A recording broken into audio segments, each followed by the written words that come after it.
বান্দা নামাজ পড়ে নাই, কাল কিয়ামতের ময়দান আল্লাহ রাব্বুল আলামিন কোন জাহান্নামে দিবে?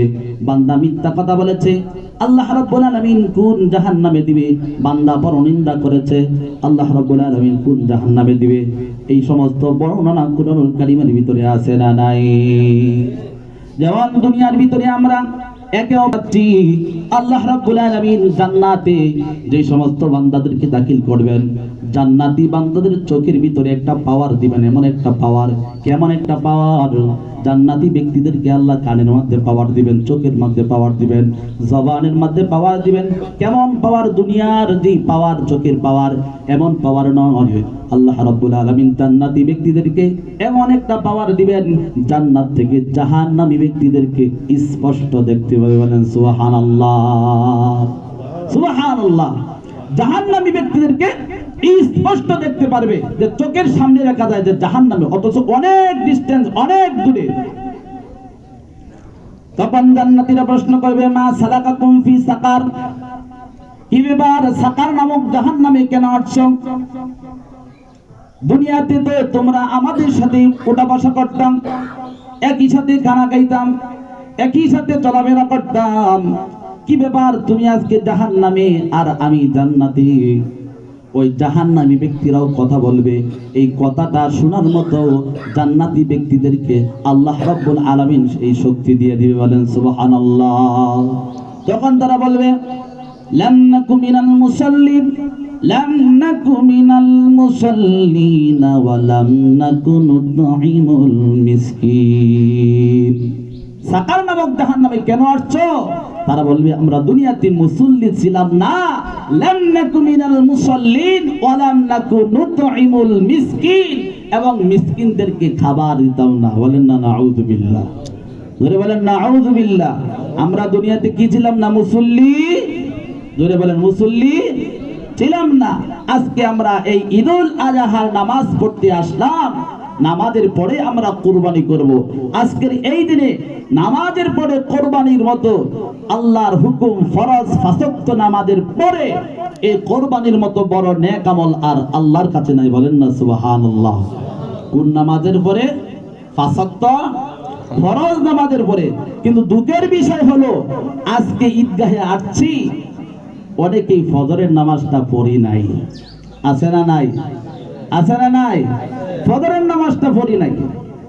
আপনি চিন্তা করেন, ফজরের নামাজটা পড়েন নাই, আপনি কত নাম্বার মুসল্লি আর কত নাম্বার আপনি ঈদগাহের জামাতের মেহমান।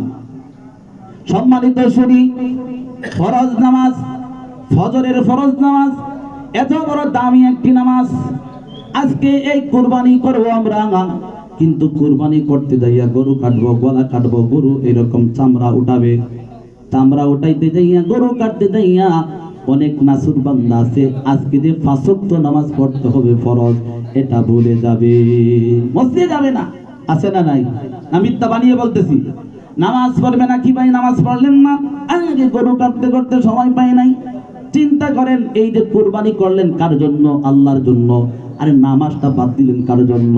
কিয়ামত পর্যন্ত যদি এইরকম জিলহজ মাসের 10 তারিখ যদি আপনার 60 বছর অথবা 70 বছর হায়াত পান, 70 বছর হায়াতের ভিতরে যদি এইরকম ঈদুল আজহার 10ম দিন যদি প্রতিদিন হয়, আর এইরকম ভাবে প্রতিদিন যদি আপনি 1000 উট আল্লাহর রাস্তায় কুরবানি করে দেন, তাহলে কিয়ামত পর্যন্ত এইভাবে চললেও ফজরের 2 রাকাত ফরজ নামাজের সমতুল্য হবে না। হবে? আপনারা বলেন হবে নাকি? আপনারা বলেন হবে কি হবে না? আপনারাই বলেন, আমার বলার দরকার নাই, হবে না।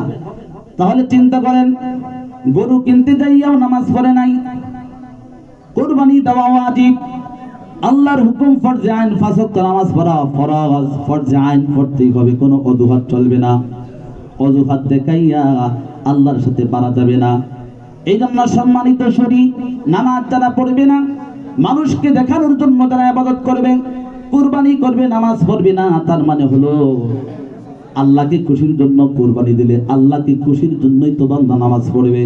কিন্তু নামাজ বাদ দিয়া দিয়ে বান্দা কুরবানি করে, তাহলে বোঝা গেল আসলে আল্লাহকে রাজি খুশি করার জন্য বান্দা কুরবানি করে নাই। কাকে খুশি করার জন্য কুরবানি করছে? মানুষকে দেখানোর জন্য, নফসের গোলামি করেছে।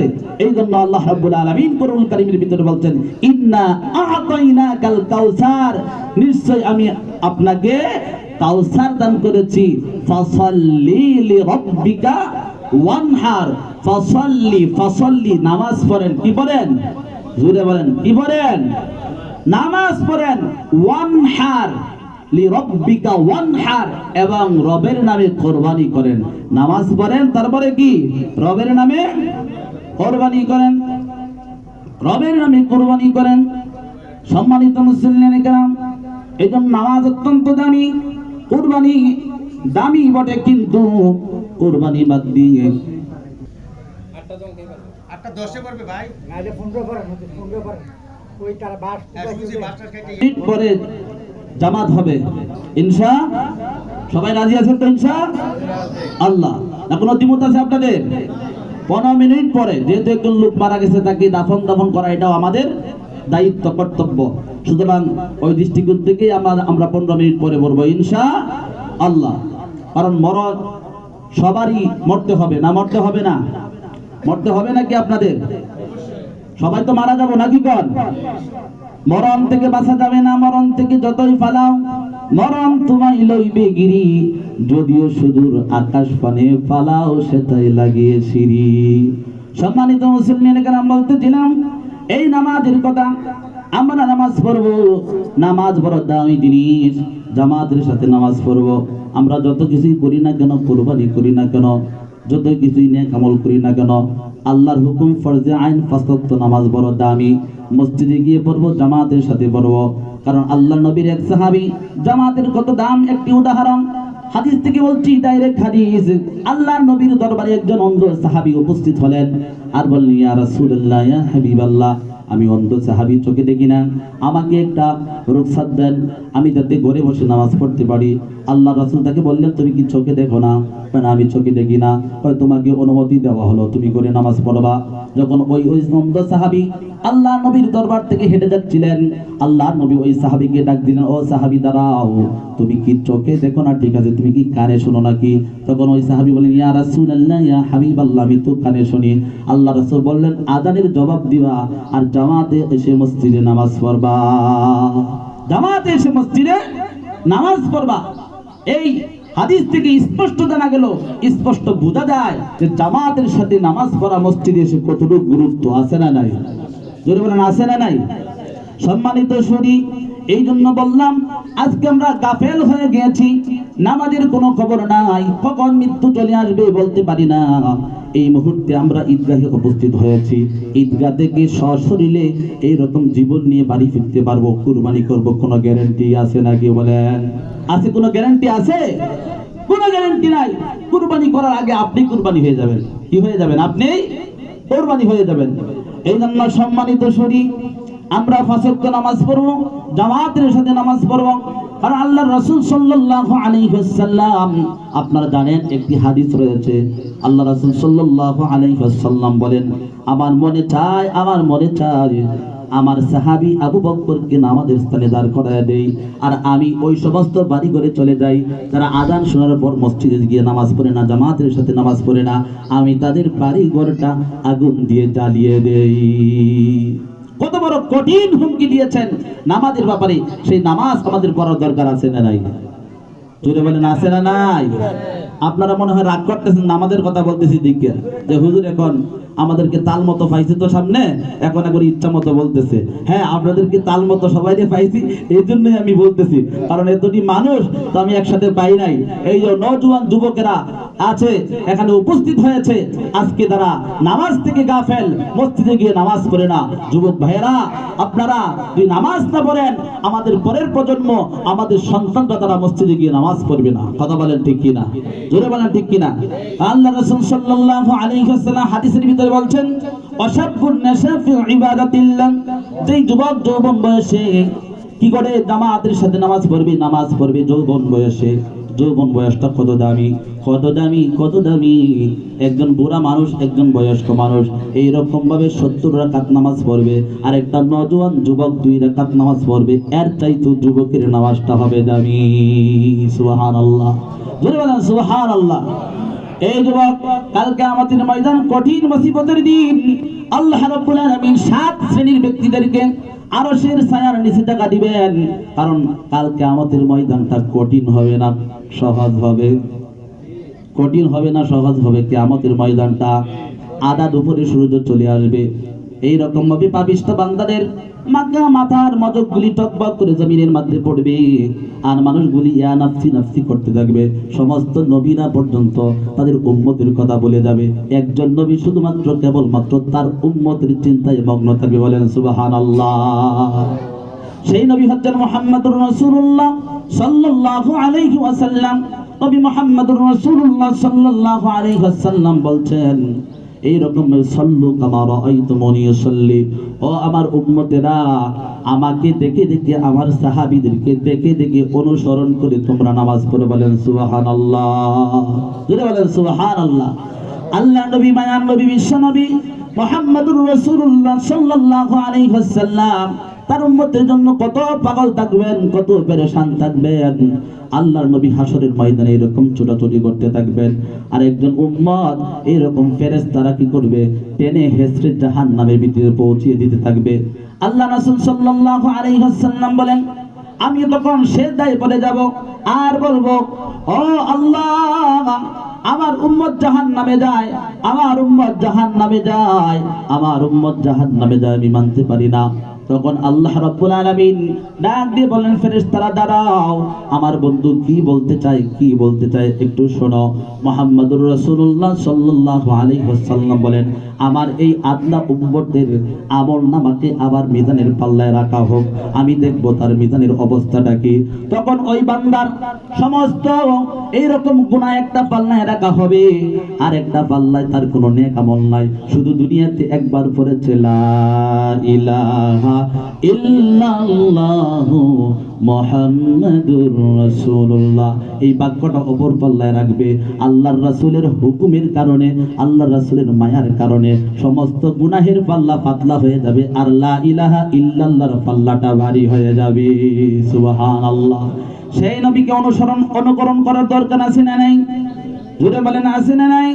আল্লাহ রাসূল সাল্লাল্লাহু আলাইহি ওয়াসাল্লাম বলেন, হে উম্মতের দল, আমি কালকে কিয়ামতের ময়দান কঠিন মুসিবতের দিন আমার উম্মত নিয়ে আমি গর্ব করব, কারণ আমার উম্মতেরা দুনিয়াতে 5 ওয়াক্ত নামাজ পড়বে, কপাল টেকাইয়া জমিনের ভিতরে সুন্দর করে ওযু করবে। কিয়ামতের ময়দান কঠিন মুসিবতের দিন আমার উম্মতের অঙ্গ প্রত্যঙ্গগুলি নূরের দ্বারা ঝলমল করতে থাকবে। বলেন সুবহানাল্লাহ। এই জন্য সম্মানিত শুনি, আল্লাহ রাব্বুল আলামিন বলেন, ইন্না আ'তাইনাকাল কাউসার ফাসাল্লি লিরাব্বিকা ওয়ানহার ইন্না শানিআকা হুয়াল আবতার। আল্লাহ রাব্বুল আলামিন বলেন, হে নবী, আপনি নামাজ পড়েন এবং কি কুরবানি করেন। ফাসাল্লি লিরাব্বিকা ওয়ানহার, নাহার করেন। নাহার এবং কুরবানি মধ্যে একটু পার্থক্য।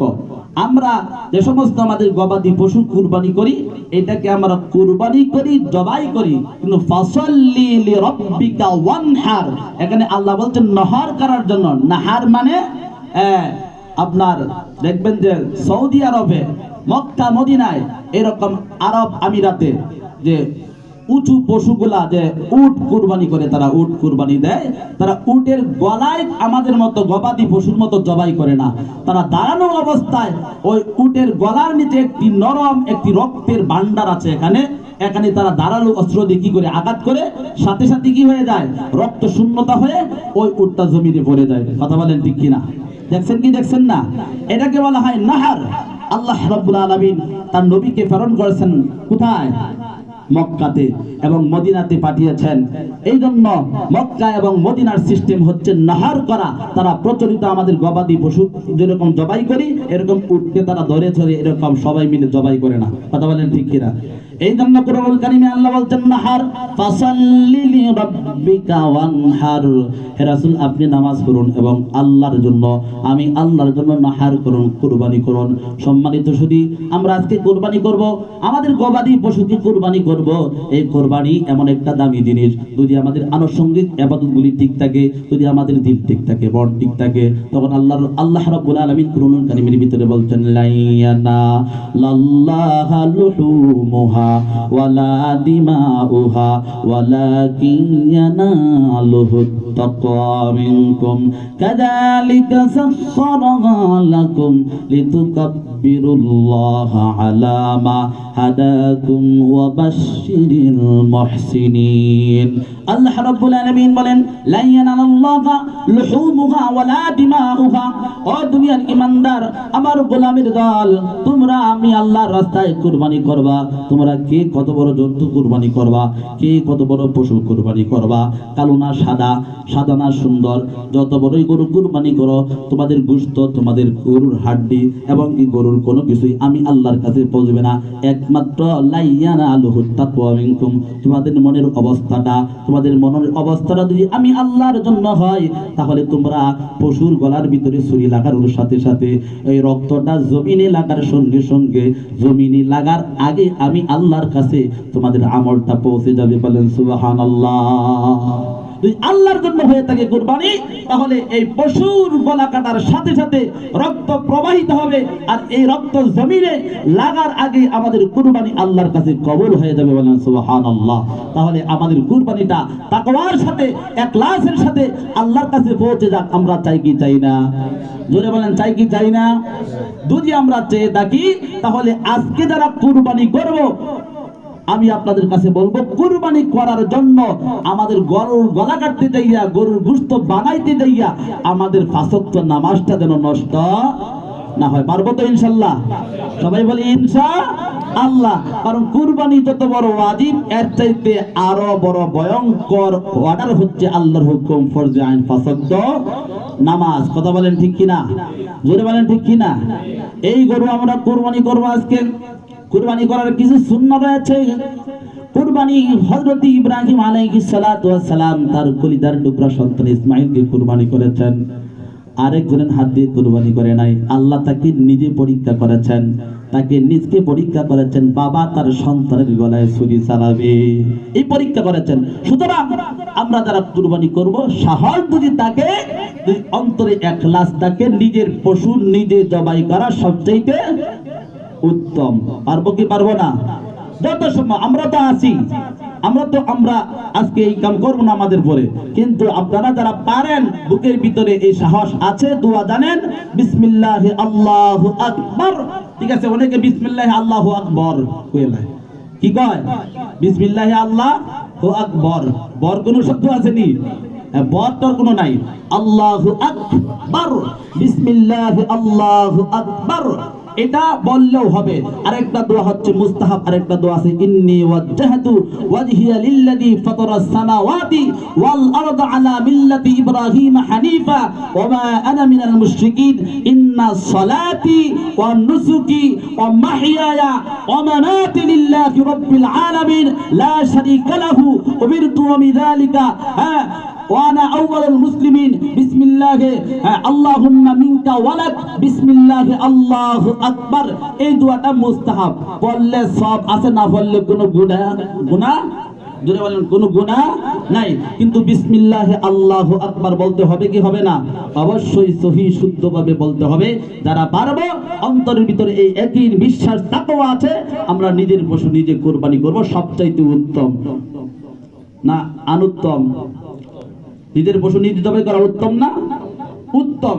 আর যদি না পারেন, তাহলে তো আমরা তো আছি, ইনশাআল্লাহ জবাই করব। জবাইয়ের সুন্নাহ হচ্ছে ইম্পর্টেন্ট কথাগুলি, এগুলি আমাদের শোনা না, শুধু শোনা এবং আমল করার দরকার আছে না নাই? পশু জবাই করব কেবলামুখী করে, পশুর গলার ভিতরে 4টা জিনিস কাটতে হবে। কয়টা জিনিস? জোরে বলেন, কয়টা জিনিস? 4টা জিনিস কাটতে হবে, না হয় আপনার কুরবানি হবে না। সতর্ক থাকতে হবে। 4টা জিনিস, একটা হচ্ছে কণ্ঠনালী, আর একটা হচ্ছে খাদ্যনালী, আর দুই পাশে 2টা মোটা রগ আছে। এই দুই পাশে দুইটা রগ সহ খাদ্যনালী, কণ্ঠনালী, এই চারটা জিনিসের ভিতরে যদি আপনার দুইটা না কাটে, একটা না কাটে, তাহলে আপনার কুরবানি সহি হবে? জোরে বলেন, সহি হবে না। তাহলে এই পশু স্টুপ করে আস্তে আস্তে মারা যাবে, রক্তক্ষরণ হয়ে স্টুপ করে আস্তে আস্তে মারা যাবে, এটা জবাই হবে না। আরেকটা কথা হচ্ছে, আমাদের দেশে যে প্রচলিত কসাই যারা আপনারা এনে যারা গরু এরকম ভাবে করেন, হ্যাঁ, এই গরুকে চামড়া ছুলান, তারপরে এরকম দ্রুত সারার জন্য কসাই কি করে, তারা হুড়া করে গরু জবাই করার পর তিনি গরুর গলার মধ্যে আবার আলাদাভাবে ছুরি লাগিয়ে এরকম চামড়া সিনা পর্যন্ত কেটে দেয়। আছে না নাই? আছে না নাই? গরু এই দিক দিয়ে জবাই করার পর গরুর এখন রূহ এখনো পর্যন্ত কি হয় নাই, যায় নাই, রক্ত প্রবাহিত, রক্ত শেষ বাহির হয় নাই, এখনই কি করলে আলাদাভাবে বাবা কেটে দিলেন। এই যে কাটলো, এটা ডাইরেক্ট একবারে মাকরুহ তাহরিমি, হারাম, ডাইরেক্ট হারাম, কুরবানি হবে না, আপনার বড় ধরনের গুনাহ হবে। এই সাহস, এই যে একটা অধিকার, এটা আপনি আমি দিয়েছি। আমরা যদি কঠোর ভাবে তাদেরকে নিষেধ করি, আমার পশু যতক্ষণ পর্যন্ত নিস্তেজ না হবে ততক্ষণ পর্যন্ত তুমি আলাদা ছুরি আঘাত করতে পারবে না। কথা বলেন ঠিক কিনা? জোরে বলেন ঠিক কিনা? অনেকেই কি করে এরকম চামড়া ছোলানো শুরু করে, তাহলে জবাইয়ের কি দরকার ছিল? আপনি এমনি কাটা শুরু করেন, রান কাটতে নেন গা। কথা বলেন ঠিক কিনা? হ্যাঁ, আবার এরকম কি করে গরুর গলার ভিতরে এরকম তাড়াতাড়ি রূহ দেওয়ার জন্য ছুরি দিয়ে এরকম ভিতরে আঘাত করে। আছে না নাই? আঘাত করার সাথে সাথে ওই গরুটা একটা শরীরটাকে ভূমিকম্পের মতো একটা ঝাঁকি মেরে সাথে সাথে গরুটা নিস্তেজ হয়ে যায়। আছে না নাই? হ্যাঁ, মেডিকেল সায়েন্সের কথা। এই পশু তাও হারাম, কারণ এই পশু যখন স্ট্রোক করে, তখন ব্রেন স্ট্রোক করে সাথে সাথে মারা যায়। মারা যাওয়ার সঙ্গে সঙ্গে এই গরুর জায়গা থেকে, শরীরের শিরায় শিরায় থেকে তার রক্ত আর প্রবাহিত হয় না, কারণ গরুটা ইন্তেকাল করেছে। আর এই রক্ত ভিতরে থাকার কারণে, এরকম গোশতের চিপায় চিপায় এরকম ভাবে রক্ত থাকার কারণে, এই গোশত যখন আমরা পাক করে খাই, রান্না করে খাই, তখন ওই রক্ত, বিষাক্ত রক্ত খাবার কারণে এই আমাদের শরীরে বিভিন্ন ধরনের রোগ হবে। ডাক্তারি পরামর্শ। এই জন্য আমরা অনেকেই জানি না, আমাদের গরু জবাইয়ের পরে নিস্তেজ হওয়ার পরে আমরা গরুর বাকি কাজ করব ইনশাআল্লাহ। এটা হচ্ছে সুন্নতি সিস্টেম বলে দিলাম। সম্মানিত সুধী, কত বাজে এখন? হ্যাঁ, আচ্ছা, শর্ট রবে দিকে আমাদের তো আগেই বলবেন যে 15 দিকে যাবে না। সম্মানিত সুধী, যা আলোচনা করলাম এবং